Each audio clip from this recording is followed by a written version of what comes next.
And we've shown you how just before this broadcast began, Chief Minister Siddaramaiah launched a social media warfare attack on DK Shivakumar. People are still in disbelief, but the truth is that social media and the internet are a very, very fertile battleground for this entire feud. There are memes, there are posters, there are flyers being put up on social media.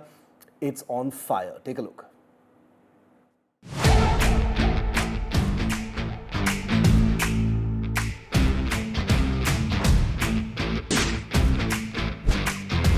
Even as the Congress is busy managing, or rather mismanaging, the Karnataka leadership war, the BJP social media is busy mocking the CM Nataka.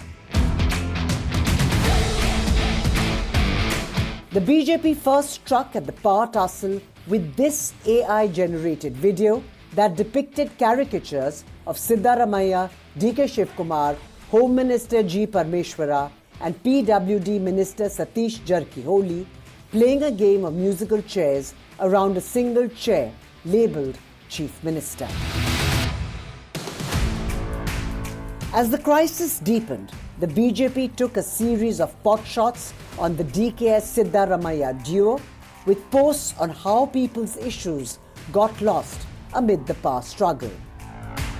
Like this one, where burning issues of the state being forgotten amid the tussle for the chair. Or this one, which shows two drivers steering the state in different directions as people suffer. On this one, on a power bout at the cost of people. This AI-generated video showed a bike race between the two sides that ends up in a crash into the infamous Bengaluru potholes. Then came the BJP banger on DKS.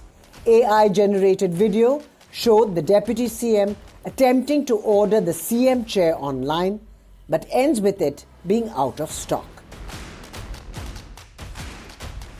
The BJP also mocked the Congress High Command dilemma in picking between Siddaramaiah's MLA power and what it called DKS's money power. It even floated a quiz, what's happening in November, presenting 4 mocking options. An NDTV Bureau report.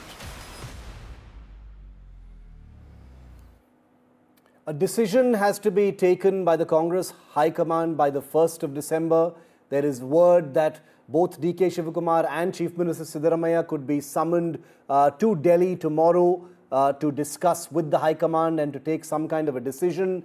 Everything is very, very fluid right now. So I want to get a perspective from two very respected voices. Swati Chaturvedi, author, commentator, political analyst who's been writing column after column talking about the details of this story. Professor Chandan Gowda is an academic, writer and commentator. Welcome to you both. Thank you for your time here on India Matters. Swati, I'll start it off with you. I saw your comment on the open social media warfare. Who would have thought that the Chief Minister and the Deputy Chief Minister were going to tweet, for God's sake, at each other? If anything tells you that this has gotten ugly, you and I both know that it's on Twitter. And that's where it's playing out. What did you think of that, Swati? Well, I mean, it's hilarious. Over a word, you've got a slugfest going on over a word. And Shiv, just perspective here, let's contrast it with the BJP. The BJP has not had a president selected for almost over 2 years now. But, we've not even had one of the contenders say a word.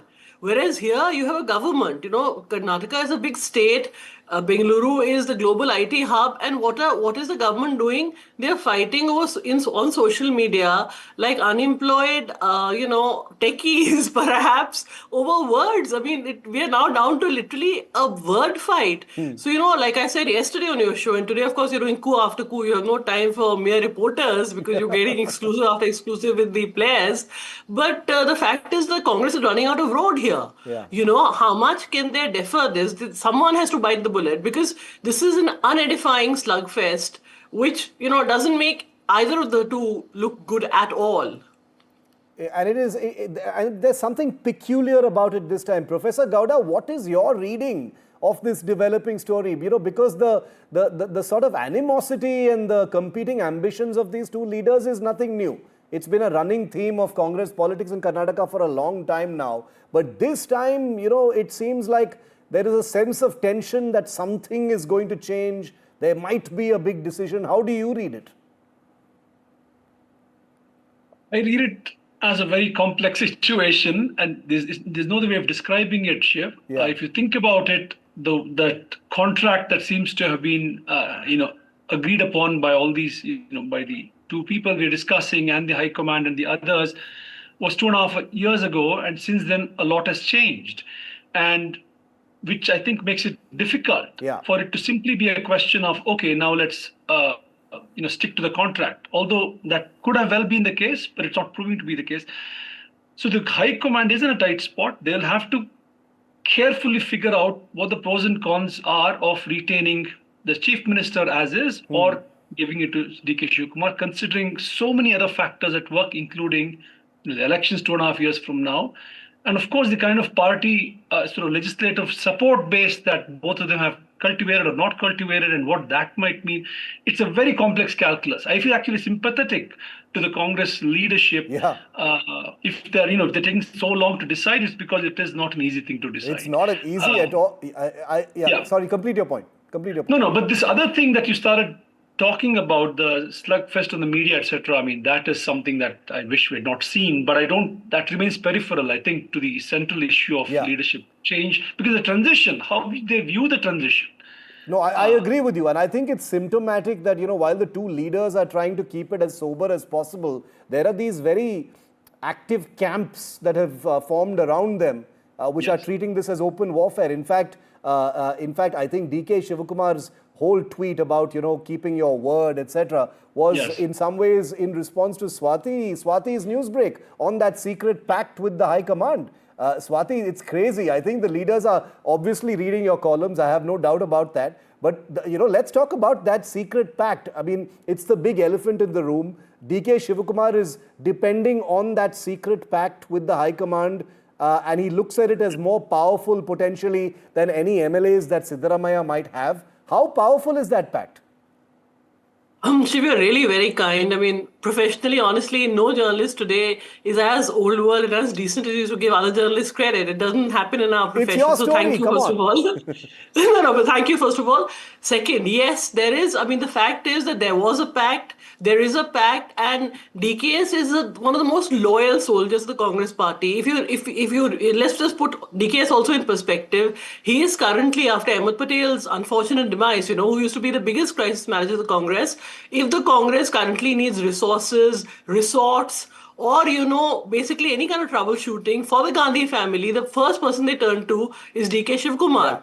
So for them, it's a nightmare that, the man that they turn to in every crisis is today saying that, I want my due. You promised me something. You said that after 2.5 years, there will be a handover of power where I will work again. I will refresh the government. I will sort of reboot the government, and so that we can come back to power. DK is a creature of power. He's a creature of resources. He thrives on power. And he feels very constrained here. Now, in India, Siddaramaiah is 80, but as both of us know, no politician retires, no politician wants to go and grow roses or play with his grandkids. So Siddaramaiah is simply saying, I will not go. And I am a man of the masses. Both of them have their strengths, but the secret pact is a reality, is a truth. And today, the very fact that Shivkumar is openly, reminding people and tweeting people and sort of tweaking Rahul Gandhi and Sonia Gandhi's memory is something that, they must be really worried about, because this is not typically the way he plays politics, He's a guy who's fairly self-effacing when it comes to the Gandhi family. Professor Gowda, instability has been a sort of friend of every government in Karnataka so far. Siddaramaiah has proved that running theme in Karnataka wrong, by demonstrating a certain degree of longevity. He wants to break a record by completing his term this time as well. Do you think that this particular friction threatens that in some way? And, the BJP is being rather dramatic and saying this is going to lead to a split in the party at the Karnataka level. Do you think it could go that far? Difficult to say, Shiv. It's possible. I mean, Siddaramaiah once said he will surely present the next budget. And if he were to do that, it will mean he will have been the longest serving CM in the state. If you care for these sorts of historical records, and I'm sure there are very tempting records to achieve, I think these are all weighing on his mind. But as far as DK Shivakumar is concerned, these historical facts don't quite matter. He's, for him, half the term is over and it's his time to take over. But like I've said, things have stacked up in a certain way in the last 2.5 years on many fronts in terms of, the loyalty of MLAs, the ministers. So how easy is the transition going to be if you were to hand over that is the question that that will weigh on their mind. If it proves costly in terms of the stability question you started with, or its long-term prospects within the state, I don't know. It's truly a difficult situation that they're facing, but they'll have to decide without letting this linger for much longer. Just as a follow-up question to that, Professor Gowda, if the High Command, were to maybe say that, hand over the reins to DK Shivakumar, would Siddaramaiah potentially, sort of hand over the reins quietly and peacefully? Now, there's the other thing, Shiv. What will they offer Siddaramaiah as a next position? He's not. I don't think he's 80, Swati. I think he's in 76 or 77. I'm not very sure. Anyway, but he looks fit and it looks like he's not willing to retire any day soon. So he will want to be accommodated somewhere. Yeah. Will Rajya Sabha seat do it? Will something of that nature, or something befitting someone who's just stepped down as CM?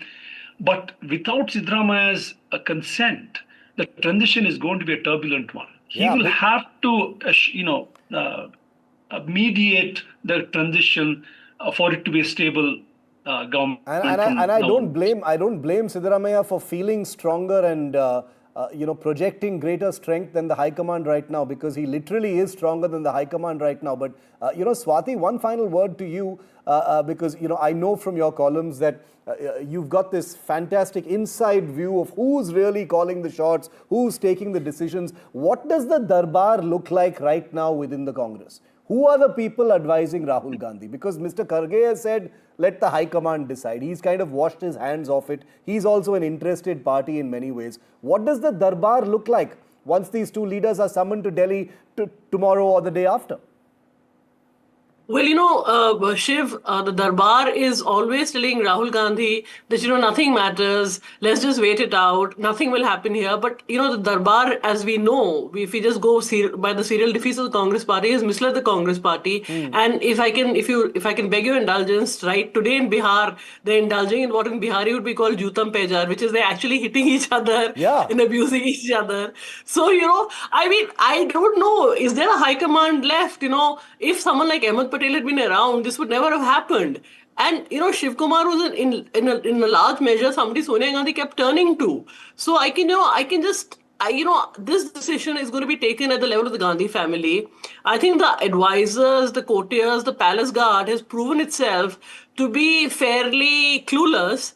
And I think, frankly, Karnataka is possibly the only, place they have going for them, because it's the only big state they have. Yeah. And I don't think Sonia Gandhi is going to just quietly watch it, just go the way of Rajasthan and Punjab. I think it's, honestly, I think it's time that Sonia Gandhi actually intervened, because I don't think Rahul Gandhi is quite up to it at this point. It's a frightening prospect. This is the second largest party. It's the largest state that they rule. But Shiv, I would imagine the decision to be a collective one. Yeah. Rahul, Sonia, Kharge, Surjewala, and Venugopal. I think all of them are supposed to have been witness to that to the pact. I think all of them will weigh in on the next step. Okay, we'll be keeping an eye both in Delhi and Bengaluru and wherever else this might go. We've seen these stories spiral into different geographies. Let's hope it doesn't become that. We most certainly wish for a strong Congress. The country needs a strong opposition. This is a political pot boiler in the best traditions of the Congress party. We don't know why they are unable to impose discipline and their writ, but there you have it. Or get their act together. Or they get their act together. Let's hope there's clarity on this because this is an important issue. Thank you very much, Swati Chaturvedi and Professor Chandan Gowda, for your time tonight on India Matters. It's a wrap on the show. Thank you for watching.